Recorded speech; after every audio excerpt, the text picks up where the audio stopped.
Welcome to Projection Reflection. I'm your host, Coordinato, and today we're reviewing the newest of J.K. Rowling's creations. Fantastic Beasts, The Crimes of Grindelwald, which is the sequel to Fantastic Beasts and Where to Find Them, which is a great movie, and I highly recommend you see this before you see this movie. It was directed by David Yates, who directed Harry Potter and the Order of the Phoenix, Harry Potter and the Half-Blood Prince, and Harry Potter and the Deathly Hallows Parts 1 and 2, and Fantastic Beasts and Where to Find Them. The script for the film was written by J.K. Rowling, of course, and the film starred Eddie Redmayne as Newt Scamander, Catherine Watterson as Tina Goldstein, Dan Fogler as Jacob Kowalski, Alison Sudol as Queenie Goldstein, Ezra Miller as Credence Barebone.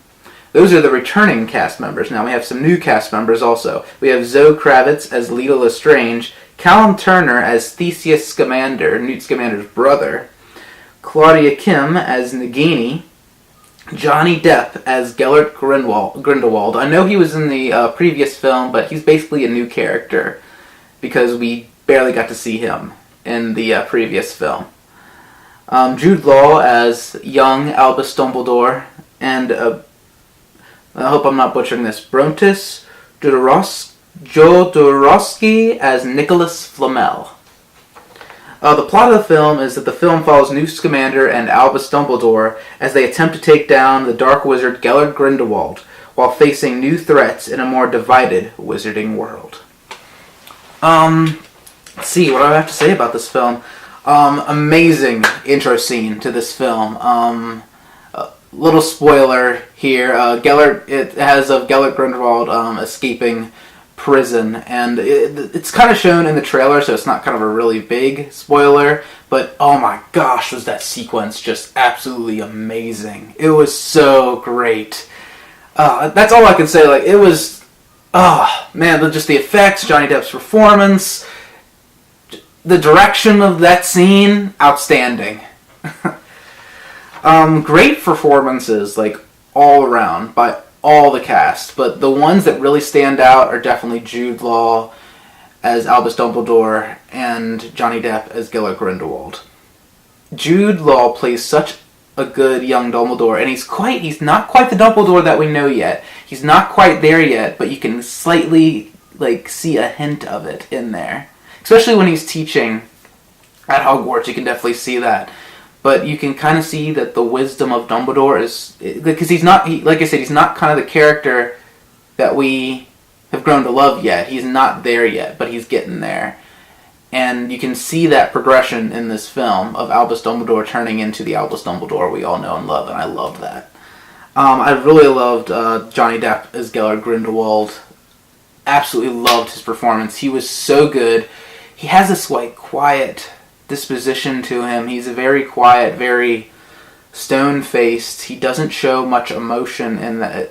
But that's kind of like what I'm getting from Gellert Grindelwald. He's very stoic and very mysterious, and he's always been a mysterious character. And he's mysterious, but that's what makes him threatening. You never know what he's going to do. He's very unpredictable. He is a great villain to this series. And I loved it. I absolutely loved both of those actors in those roles. They were so good. Great special effects all around. The effects in these films just keep getting better and better and better. I cannot wait till the third film to see what great creatures that J.K. Rowling comes up with in the next one. But we were introduced to a couple new creatures, and the effects for them, of course, were outstanding. We got to see past creatures from the other film, but I don't want to tell you guys too much. Let's see. This was a much darker film than the previous film. Fantastic Beasts was definitely more of a lighter film, and the darker moments were more with the Credence character, but this whole film, I feel, was dark in itself. The way that I put this, I feel like some people weren't really ready for this film and how dark it was going to be, and I feel like this is a lot like, the Batman Returns thing, where Batman was it was kind of dark, but not completely dark, but Batman Returns was very dark, and I feel like it's the same thing with these two films. Fantastic Beasts, Very, like, happy-go-lucky, not too dark, good for the whole family, kinda. And then you got Fantastic Beasts: Crimes of Grindelwald, which is a lot darker than the previous film. And, you know, some people might not like it because of how much darker it is, but I really liked it because I'm actually a really big fan of Batman Returns. So I loved the darkness in this film and how much more serious it got. Like, the stakes got just so much higher in this film, and I loved it. J.K. Rowling, here's the thing. J.K. Rowling can do whatever she wants. I know some people complain, like, oh, you put this in the film, that's not a part of the book. Oh, you put that in the film, that's a bit of the book. I'm really, really, really pissed at people like that. It's kind of like the same thing with George Lucas and Star Wars. It's their creation. They can do whatever they want with it. Stop being a whiny bitch about it. So, yeah, that's what I have to say about that. Let J.K. Rowling do what she wants to do. It's her creation. It's her universe. It's her world. Now that we're done with that, this film leaves you wanting more. Has a very mysterious and suspenseful ending scene, and I was very, like, what are they gonna do, like, next time? I was very, like, pumped up, like, oh, when's the next one gonna come out? I really want. It's like it makes you want more, and that's what I like about this film. It really gets you pumped. There's a good bit of Easter eggs in this film that you need to look for. So, fellow Harry Potter fans, check that out. There's a lot of connections to the Harry Potter films, so yeah, look for those. Dislikes. The story is kind of packed. I felt sometimes that it had too much going on at once. Like, there was just way too much.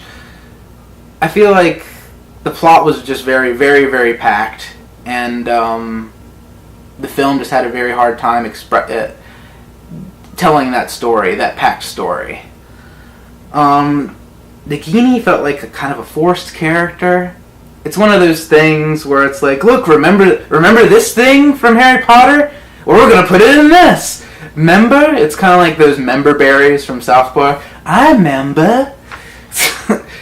Yeah, that's basically Nagini in the film. I felt she was very, very forced character. I mean, I liked her actress. I liked the actress that played her, and I thought she did a pretty good job. But Nagini, it just felt like you're just pushing that character in the film. That character that really doesn't need to be there. But like I said, the actress that did play her, I thought she did a very good job, and I liked the history that they gave us about Nagini. I thought that was very interesting. I wanted a bigger fight near the end of the film. That's one of the things I was kind of disappointed by. I was hoping for a bigger climax, but kind of didn't get it in this movie, and that was kind of a downer. There's way too many characters, I think, in this film. Like, I feel like the plot of the story wouldn't be so freaking thick if there were less characters. I feel like less characters would have made this film a better film. Less plot would have made this film a better film. There's just way too much going on at once, like I said before. This film, I know some people, of course, are really hating on this film. I personally don't hate this film. I think it's pretty good.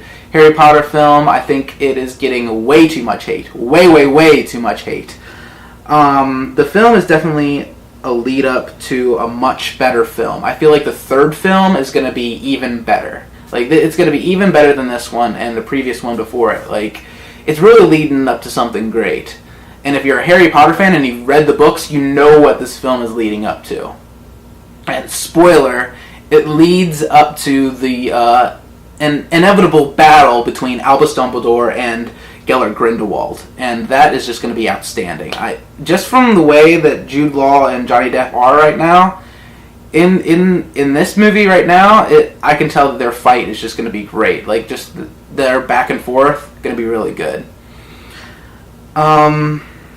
Let's see. Actually, little note here, the third film is set to be released on November 20th of 2020. So yeah, set your calendars for that. So yeah, get ready, because I think this third film is going to be much better than this film. So yeah, get ready for that. So overall, like, I liked the film. I know some people didn't like it, but I personally thought it was alright. I thought it was pretty good. It is not a 5 out of 5 film. I'm going to have to give this film a 4 out of 5. It was I was debating whether or not a 4.5 out of 5, but no, this is a 4 out of 5 movie. Definitely like a B grade movie. It's good, but it could have been a much better film. But I still like the way the story is going, and it's definitely leading up to something great. So yeah, check out Fantastic Beasts: Crimes of Grindelwald. And you know, I haven't really got a chance to try my spells lately. I got my wand here. Let's see. I kind of don't want you guys to spoil this movie for other people. So, sorry I gotta do this. Obliviate.